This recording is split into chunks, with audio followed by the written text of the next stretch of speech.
Hi, എന്നോട് പലരും ചോദിച്ചൊരു കാര്യമാണ്, നിങ്ങളെങ്ങനെയാണ് ഫാമിലി ആയിട്ട് നാട്ടിൽ നിന്ന് നേരിട്ട് കാനഡയിലേക്ക് വന്നതെന്നുള്ളത്. ഹസ്ബൻഡിന് ഇവിടെ ജോലിയായിട്ട് വന്നതാണോ, അല്ലെങ്കിൽ ഹസ്ബൻഡിന് ഇവിടെ പഠിച്ചതാണോ, അല്ലെങ്കിൽ ഞാൻ ഇവിടെ പഠിച്ചതാണോ? അങ്ങനെയൊന്നും അല്ല കേട്ടോ. ഞങ്ങൾ രണ്ടുപേരും കാനഡയിൽ പഠിച്ചതോ കാനഡയിൽ ജോലി എടുത്തവരോ ഒന്നുമല്ല.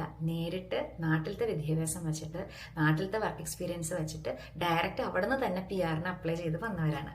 അത് നമുക്ക് ആർക്ക് വേണമെങ്കിലും അത് സാധിക്കും.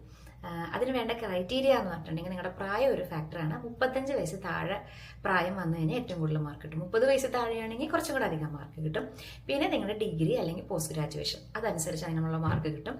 പിന്നെ അതിൽ ഏതെങ്കിലും ഒരു ഫീൽഡിൽ 1 വർഷത്തെ വർക്ക് എക്സ്പീരിയൻസ്, അത് 1 വർഷത്തെ ഫുൾ ടൈം വർക്ക് എക്സ്പീരിയൻസ് വേണം. അതല്ലാന്നുണ്ടെങ്കിൽ 2 വർഷത്തെ പാർട്ട് ടൈം വർക്ക് എക്സ്പീരിയൻസ് ആണെങ്കിലും മതി.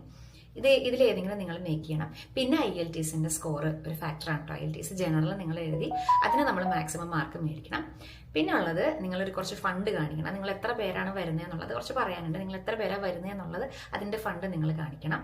അത് ആർക്കും കൊടുക്കത്തൊന്നുമില്ല, നമ്മുടെ തന്നെ എന്താ പറയുക, FD ആയിട്ട് കാണിച്ച് വന്നാൽ മതി. ആർക്കും കൊടുക്കേണ്ട ഒരു പൈസയല്ല അത്.